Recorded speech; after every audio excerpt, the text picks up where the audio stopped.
keutamaan derajat orang-orang berilmu kita dapat. Jadi satu ketika dua laki-laki rajulaini min qatla Uhud yang syahid berperang di medan Uhud, syahid. Jadi kalau orang syahid yang berperang kita langsung, tidak dimatikan, tidak dikafani, tidak disalatkan, langsung. Jadi ketika ada dua orang laki-laki, Nabi satukan lubang lah. Maka sebelum diturunkan, Nabi bertanya, ayyuhum aksara ahazalil Qur'an. Di antara dua laki-laki, siapa yang paling berilmu? Siapa yang lebih banyak tahu tentang Quran? Di antara dua jenazah. Maka ditunjuk, ini ya Rasul. Maka kata Rasulullah, fayuqaddimuhu, yang paling berilmu, paling tahu tentang Quran, dahulukan masuk di lubang lahan. Baru yang berikut. Dari bab jenazah saya sampaikan. Jadi orang yang berilmu Allah tinggikan derajatnya, Allah muliakan, bukan hanya di dunia ketika dia hidup.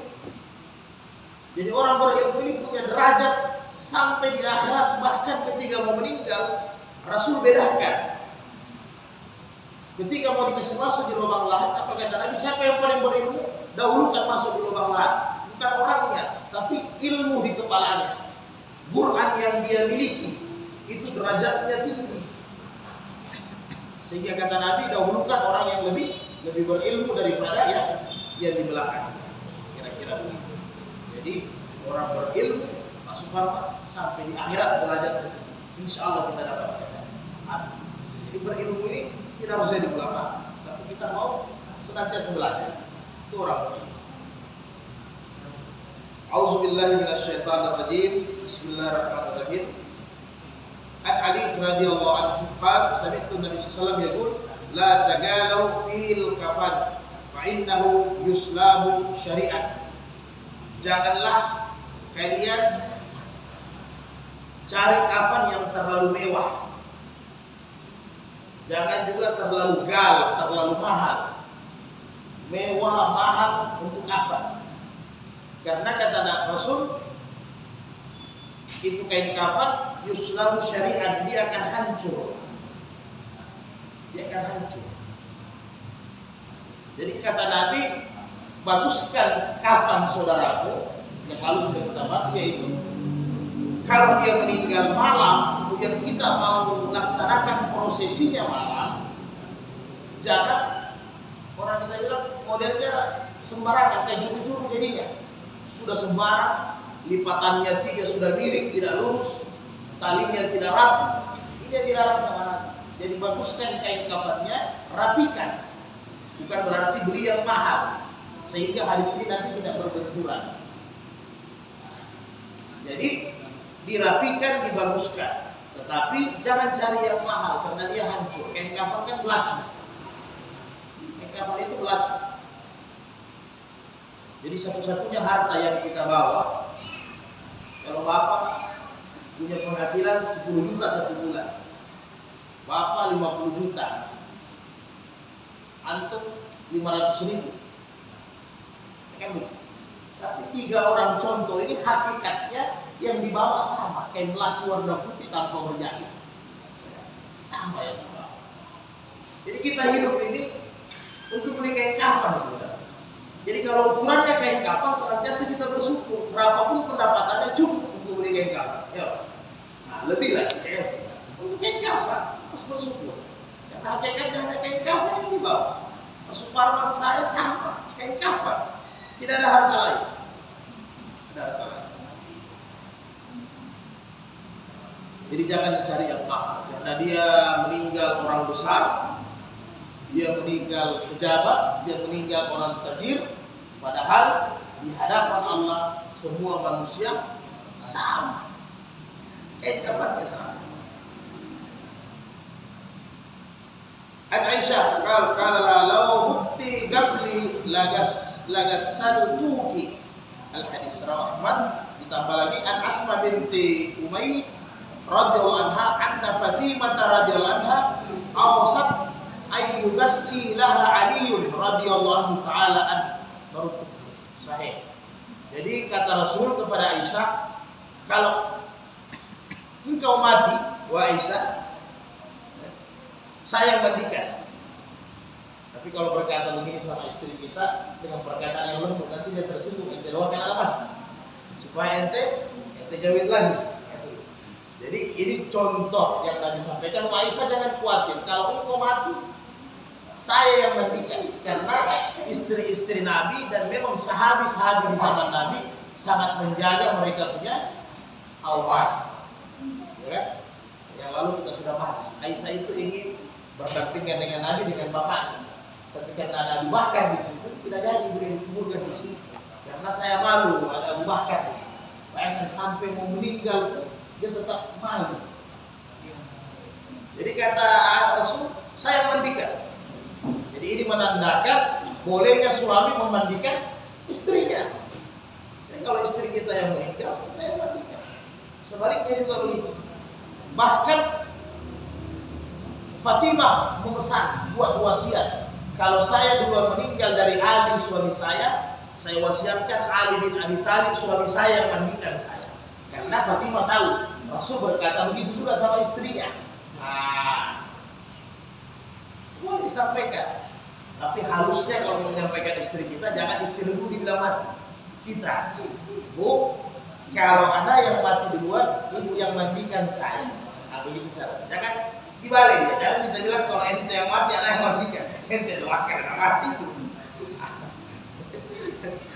Jadi jangan gara-gara hanya hadis ini tidak bisa kita pakai dengan cara yang bagus, jadi kacau nanti ya. Jadi pergi di pengadilan negeri jadi pergi pengadilan agama. Jadi boleh suami memandikan istri atau sebaliknya, itu lebih bagus. Jadi kalau orang tua bapak meninggal, maka istri dan anak-anaknya yang paling afdal untuk memandikan. Begitu juga kalau istrinya meninggal, suami dengan anak-anaknya yang paling utama memandikan. Itu paling afdal. Paling afdal. Jadi sebenarnya satu keluarga harus bisa mengurus jenazah.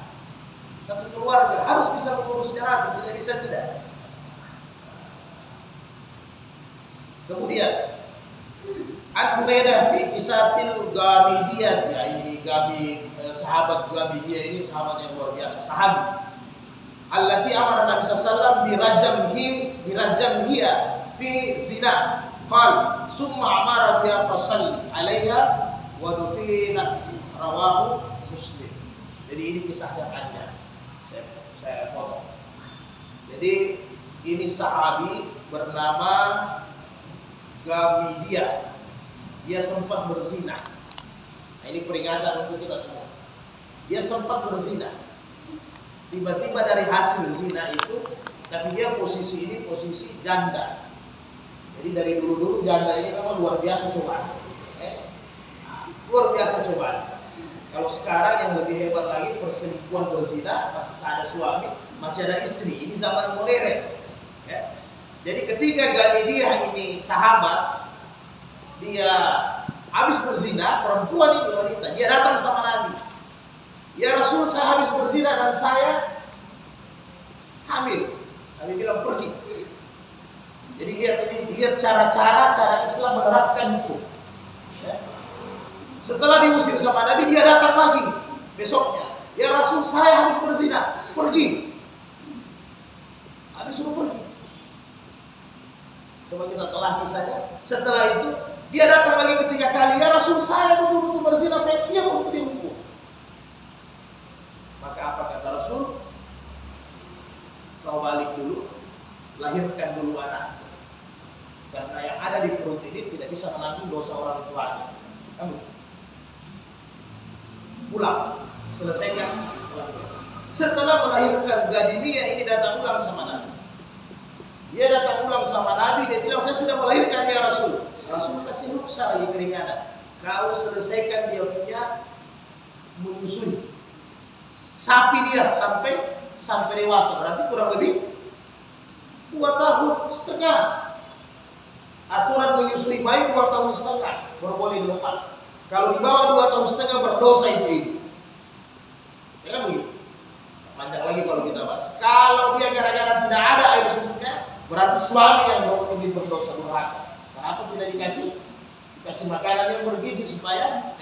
lancar. Berdosa kalau tidak sampai 2 tahun setengah kita, karena itu haknya bayi harus 2 tahun setengah.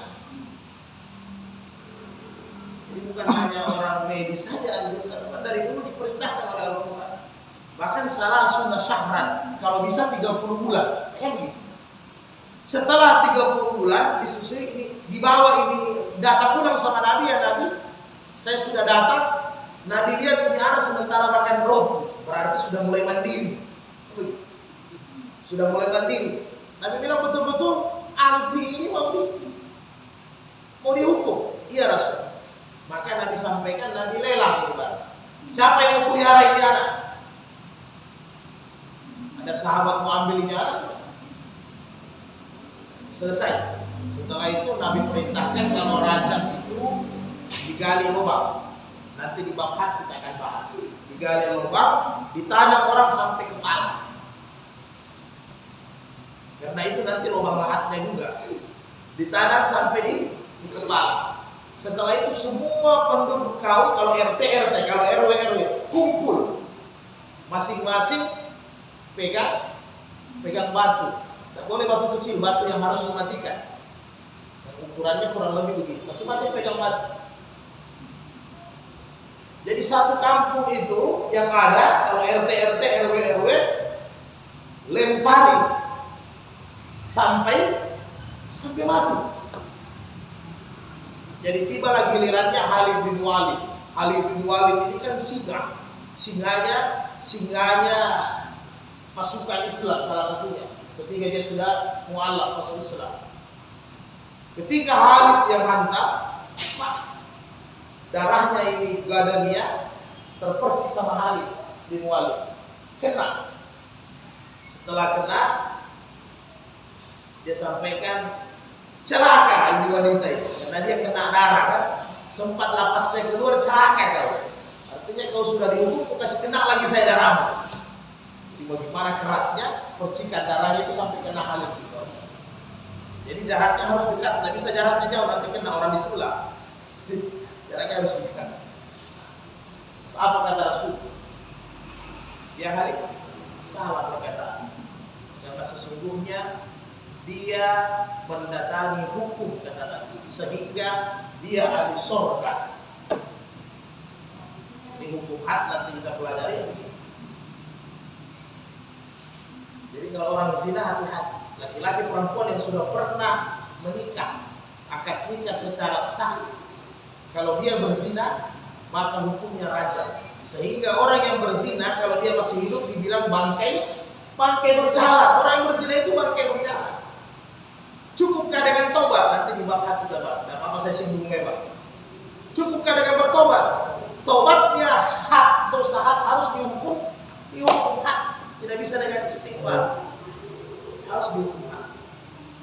Jadi kalau dia masih budak, masih bujang, masih lajang, masih perawan, dia berzina, dicambuk 100 kali.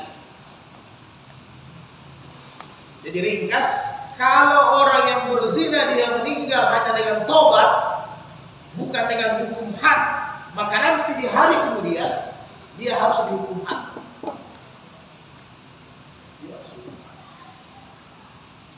Jadi pengadilan di zaman Nabi bukan aparat yang mencari orang yang bersalah, itu pengadilan di zaman Nabi. Tetapi orang yang bersalah yang mendatangi hukum, itu pengadilan. Kenapa? Karena orang imannya tinggi.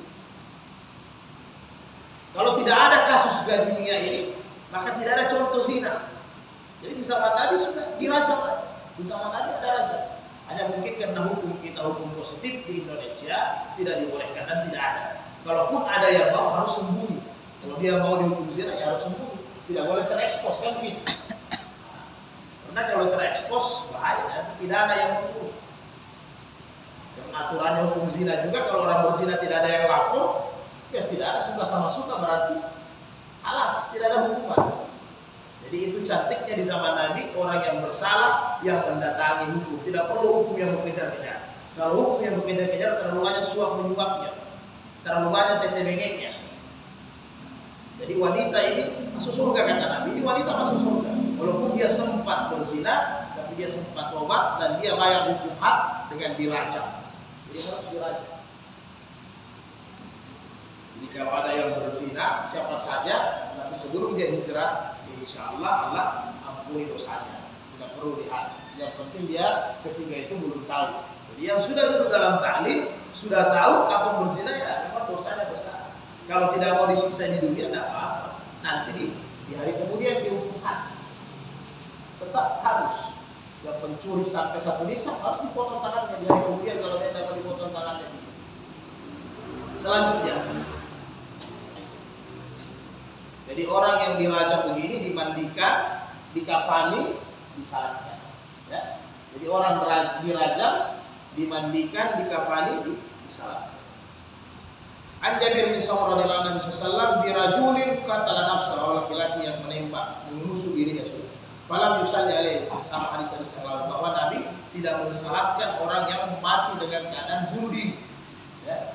Fardu kifayah, seorang imam, seorang tokoh, alangkah bagusnya orang yang bunuh diri jangan dia salatkan. Nanti disuruh saja ada perwakilan orang yang mensalatkan supaya sebagai pelajaran. Begitulah bahayanya orang yang mati bunuh diri. Ya. Dan dia mati bunuh diri, dia akan bawa alatnya nanti di hari kemudian. Ketika di neraka memang kerjanya bunuh diri terus. Katalah, tidak dia bunuh, mati hidup, bunuh, dia terus. Begitu terus. Dan ketika dia bunuh diri, imannya lepas. Imannya itu lepas. Kemudian, An Abi Hurairah radhiyallahu anhu fi qissatil mar'atin allati kanat taqumul masjid. Fasa'ala anha Nabi sallallahu alaihi wasallam faqala matat. Faqala afala kuntum azantumuni faka'annahum saggaru wa amarahu faqala dulluni ala qabriha fadulluhu fa shalla alaihi muttafaqun alaihi. Jadi Nabi di Masjid Nabawi ada seorang wanita tua biasa sapu-sapu masjid. Nabi biasa lihat dia sapu-sapu masjid wanita. Tiba-tiba suatu saat Nabi cari mana ini wanita tidak kelihatan. Sahabat katakan wanita itu sudah meninggal, sudah dikuburkan. Marah Rasul, kenapa kalian tidak beritahu saya kalau dia meninggal? Apakah kalian merasa bahwa wanita ini orang kecil? Wanita ini orang biasa, sebatang kara hanya menyapu masjid, sehingga kalian tidak beritahu sama saya. Marah Rasul. Maka kata Rasul, mana kuburnya, antar saya, tunjukkan. Maka dibawa sama sahabat, diantarkan, ditunjukkan. Maka Rasul salat jenazah di atas kuburnya ini wanita. Sehingga sahabat yang mengantar mengatakan, saya iri seandainya jenazah itu adalah jenazah saya. Karena ini apa? Langsung Rasul yang salatkan, berarti Rasul yang doakan. Mana ada Allah menolak, tidak ijabah doanya seorang nabi. Ya kan? Iri sahabat. Jadi pelajaran yang kita dapat dari sini. Jadi hikmat masjid ini luar biasa, derajatnya tinggi. Kemudian yang kedua dalam hukum, kalau dari sisi hukum, bolehnya salat di atas kuburan hanya salat jenazah atau salat gaib. Kemudian yang kedua, ini jumhur ulama 4 mazhab. Apabila kita baru tahu, baru dengar kematian seseorang, walaupun sudah 2 tahun, kata Imam Ahmad, kata Imam Malik, Imam Syafi'i, walaupun sudah 2 tahun baru kita dengar kabarnya meninggal, kita boleh salat jenazah untuk dia pada saat kita mengingat, dan boleh juga kita datang ke kuburannya, ziarah, salat di atas kuburannya. Tapi hanya salat itu saja. Salat yang ada ruku dan sujudnya diharamkan di kuburan, tidak boleh. Jadi untuk jenazah saja. Jadi bagaimana menjaga ini wanita? Sahabat yang ansar iri, kenapa bukan saya punya jenazah? Nabi yang salatnya langsung. Wasada Muslim summa qala inna hazil quburu mamlu'atun zulmatan ala ahliha wa inna Allah yunawwiruha lahum bisalati alaihim. Kata Rasul dalam tambahan Imam Muslim, waktu saya belum mendatangi ini kuburan ini wanita, dia masih sementara ditanya-tanya di dalam kubur. Ini mukjizat Nabi ya. Setelah saya datang mensalatkan ini wanita yang khidmat masjid, maka kuburannya menjadi terang. Allah ampuni dia dengan doa dan salat saya. Subhanallah, luar biasa. Abu Hurairah radhiyallahu anhu Nabi sallallahu kana yanha anil nahi wa zada Ahmad. Jadi Rasulullah melarang mengumumkan berita kematian untuk da'at jahiliyah. Jadi yang dilarang diumumkan untuk niyaha, mau menemani meratap. Dan orang jahiliyah dulu bikin satu rumah, kalau ada yang meninggal, satu rumah minta ada utusan, meninggal pula, kumpul di rumah duka, bantu orang yang lagi bersedih, bantu rame-rame menangis. Kira-kira ada yang pimpin 1, 2, 3 menangis supaya orang yang berduka itu tidak jadi sedih, tapi sebenarnya tambah sedih. Ya kan? Karena dibantu dia menangis. Ini yang dilarang umumkan. Tapi hadis yang berikutnya, wa an Abi Hurairah radhiyallahu anhu Nabi sallallahu na'a najasi fil yawmil ladzi matat fihi wa kharaja minhu ila al-musalli wa saffa bihim wa kabbara alaihi arba'an. Ketika Najasi di Ethiopia, Raja Najasi di Ethiopia Al-Habsi meninggal, dia seorang muslim. Meninggal di Ethiopia, di sana di Afrika. Nabi di Madinah. Ketika Nabi dapat berita, jelas beritanya pasti lambat. Karena bukan pakai WhatsApp, bukan pakai telepon modern seperti teknologi sekarang. Onta, lama. Jadi jaraknya mungkin 2 bulan. Dapat berita Raja Najasi yang muslim meninggal, maka Nabi umumkan sama sahabat, suruh umumkan supaya orang kumpul di lapangan, kemudian salat jenazah, salat gaib untuk Raja Najasi. Jadi kalau yang begini boleh diumumkan. Jadi yang tidak boleh seperti adat tradisinya orang jahiliyah, pergi satu-satu rumah umumkan minta utusan. Jadi kalau 100 rumah tangga, 100 orang di rumah duka menangis, bantu orang yang sedih menangis sama-sama. Itu yang tidak boleh. Da'at jahiliyah itu tidak boleh. Menangis rame-rame. Justru mereka dihibur, silakan menangis tapi jangan sampai berlebihan. Jadi itu membantu orang tak bersedih. Itu yang dilarang. Jadi ini juga dalam bab salat gaib boleh. Jadi ada keluarga yang meninggal di Surabaya, ada di Jakarta yang kita secara fisik tidak bisa datang ke sana, maka boleh kita salat gaib dari sini. Itu sudah cukup. Seperti mana salat jenazah. Arba'an tak dikabbar, tak uyang. Pakai.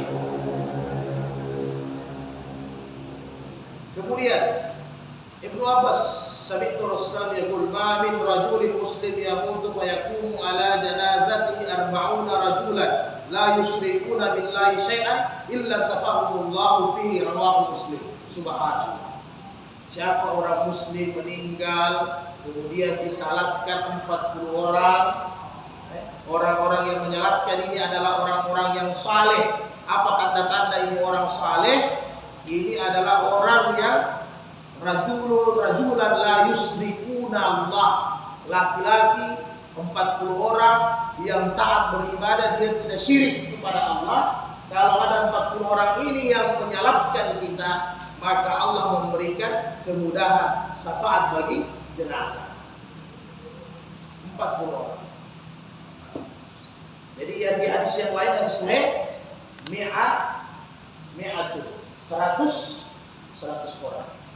Di hadis sahih yang lain salah satu sufuf 3 saf. Jadi kita sinkronkan ini supaya tidak putus. Jadi kalau ada salat jenazah cukup 100 orang, alhamdulillah, berarti bisa buat sampai 4 saf, malah 5 saf. Supaya amalkan ini hadis. Ini syariatnya. Nah, kemudian kalau tidak cukup 100, ada hadis 40 orang. Maka 40 orang ini dibuat 3 saf. Kalau bisa 4 saf, alhamdulillah 4 saf.